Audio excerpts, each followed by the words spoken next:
नमस्कार साथियों, स्वागत है आप सभी का स्टॉक गुरुवर के आज के इवनिंग मार्केट एनालिसिस एपिसोड के अंदर। आज मैं आपसे डिस्कस करने वाला हूं कौन से स्टॉक्स थे जिन्होंने मार्केट को सपोर्ट किया, कौन से स्टॉक्स थे जिन्होंने मार्केट को सपोर्ट नहीं किया, और मैं निफ्टी और बैंक निफ्टी के लिए अब क्या प्रेडिक्शन लेके चलूंगा। आज की मार्केट के बाद मेरी स्ट्रेटजी क्या रहने वाली है वो मैं आपसे इसके अंदर शेयर करने वाला हूं। उससे पहले अगर आपने अब तक स्टॉक गुरुवर के चैनल को सब्सक्राइब नहीं किया है तो ये जो सब्सक्राइब बटन आपकी स्क्रीन पे दिखाई दे रहा है, प्लीज इसको प्रेस कर दीजिएगा और बेल आइकन ऊपर नोटिफिकेशन बेल को जाकर के उसमें ऑल चूज कर लीजिएगा। I am not a SEBI registered professional, so I suggest you please ask your financial advisor before making any financial decision, any investment plan. ये एजुकेशन के पर्पज से मैं एक वीडियो बना रहा हूं, जो मैं करता हूं, जो मुझे लगता है मैं आपसे शेयर कर रहा हूं। अगर किसी काम आएगा मुझे बहुत अच्छा लगेगा। तो आज का मार्केट साथियों हल्के से पॉजिटिव बायस के साथ ही क्लोज हुआ। देखिए हम निफ्टी जो था मॉर्निंग में थोड़ा गैप डाउन ओपनिंग शो कर रहा था, उसके बाद थोड़ा सा डिटरनेस आई और थोड़ा सा वीक दिखा निफ्टी इन द बिगनिंग। उसके बाद अगेन जो सपोर्ट लेवल यहाँ पे मैंने बताया था, देखिए 21,650 का जो सपोर्ट लेवल है उसको निफ्टी ने रिस्पेक्ट किया है। देखिए ये 21,650 के सपोर्ट से ऊपर हुआ है, आया, टच करने की कोशिश की, 670 के आसपास यहाँ पे लगा, फिर ये नीचे भी एक बार टच करके गया था, बट यस ये इसके ऊपर ही रहा। क्लोजिंग देखिए इसने अपना जो फर्स्ट रेजिस्टेंस है 21,750 जो मैं बोल रहा था उसको भी क्रॉस किया है, तो एक ये पॉजिटिव जोन में क्लोज हुआ है।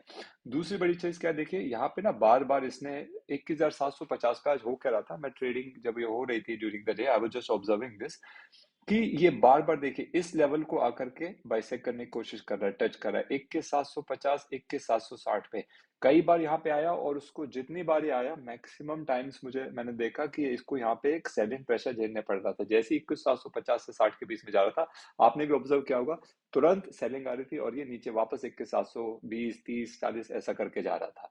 लेकिन एंड में 21,750 के रेजिस्टेंस को बाइसेक्ट किया इसने, और देखिए एक बार तो जो 21,800 का जो रेजिस्टेंस है वहां तक भी पहुंचा, तो मुझे लगा था शायद आज ये इसको ब्रेक कर देगा। यहाँ पे ये वाली कैंडल आप देख रहे हैं, ये इसका हाई था, कैंडल का हाई, बट यस क्लोजिंग उसके बाद से नीचे थी इस कैंडल में भी।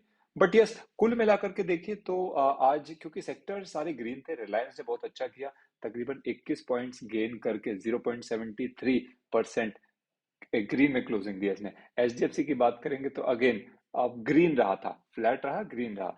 ICICI bank, SBI bank, axis bank, Kotak bank, सारे बैंक्स ने आज बहुत अच्छा किया, जिसका असर में बैंक निफ्टी पे भी दिखा, जिसमें हम बात करेंगे। तो निफ्टी के लिए भी अच्छा था, रिलायंस ने सपोर्ट बनाए रखा। शुरुआत में जब ये थोड़ा सा वीक लग रहा था निफ्टी, उस टाइम पे भी ओपनिंग के साथ ही काफी देर तक वीक लगाए, बट ये 11:30 के बाद सेकंड सेशन आते आते निफ्टी ने रफ्तार पकड़ी, एक अच्छा हल्का सा वोलेटिलिटी तो दिखी थी, बट यस उसके बाद इसने एक पॉजिटिव बायस होकर के 64 पॉइंट्स गेन करके 21,782 पे क्लोजिंग दी है।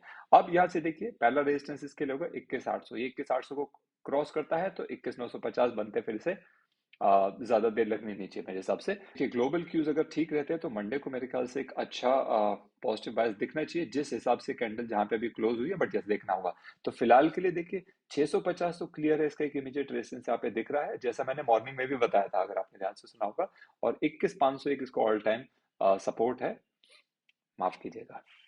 तो 650 इसका एक इमीडिएट सपोर्ट दिख रहा है और 21,500 इसका इमीडिएट सपोर्ट है। जैसा मैंने मॉर्निंग में बताया था कि इसने 650 को रिस्पेक्ट किया, यानी कि इसका एक सपोर्ट को रिस्पेक्ट करके आगे यहाँ से गया, और 21,800 इसका एक इमीडिएट रेजिस्टेंस मुझे बनता दिख रहा है, और उसके बाद अगर ये चलता है तो 21,950 से 22,000 का जोन दोबारा इसमें देखने को मिल सकता है। एक अच्छी पॉजिटिव रिट्रेसमेंट मार्केट ने दिखाई है, हल्की है बट हाँ पॉजिटिव है। वहीं बैंक निफ्टी की बात करते हैं, देखिए 15 मिनट का चार्ट मैंने लगाया हुआ आपके लिए। तो बैंक निफ्टी ने भी सेम चीज देखिए, सुबह मैंने बताया था 45,500 का इसका रेजिस्टेंस है, यहाँ पे इसको देखिए ये रेजिस्टेंस यहाँ पे मिला है, इसको इसको कई बारी इसने बाइसेक्ट करने की कोशिश की, कुछ देर यहाँ पे सस्टेन किया, पर एंड में आकर के, क्योंकि जब बार बार कोई आप हिट करते हैं एक रेजिस्टेंस को, तो दो चीज होती है, या तो आप वहां से फिर बहुत ज्यादा डाउनफॉल हो जाती है, या फिर उसको अगर कई बार आकर के मार्केट इसको हिट करा तो रेजिस्टेंस ज्यादातर ब्रेक हो जाता है। मैं एक्चुअली इसको एज्यूम भी कर रहा था और ये एक्चुअल में हो गया, 45,500 का रेजिस्टेंस ब्रेक किया। और बैंक निफ्टी ने, क्योंकि सारे बैंक्स आज ग्रीन में थे, काफी अच्छी क्लोजिंग थी बैंक्स की, और बैंक निफ्टी ने पूरा दिन सपोर्ट बनाए रखा, और देखिए क्या जबरदस्त क्लोजिंग थी, 622 पॉइंट गेन करते हुए 45,634 की क्लोजिंग है। कल का जितना सारा लॉस था उसमें से मैक्सिमम मैक्सिमम गेन कर लिया है, थोड़ा बहुत अगर छोड़ दे तो। तो ये 45,634 एक अच्छी क्लोजिंग है। अगेन 46,000 इसका एक इमीडिएट रेजिस्टेंस बना हुआ है, और देखते हैं how it works over there on Monday. Based on the global cues will have to take a decision कि कैसा रहने वाला है। नीचे सपोर्ट अगेन देखिए, अब इसका वही 45,000 इसके लिए एक सपोर्ट बनता सा दिख रहा है, शायद ये इसको सपोर्ट को रिस्पेक्ट करेगा।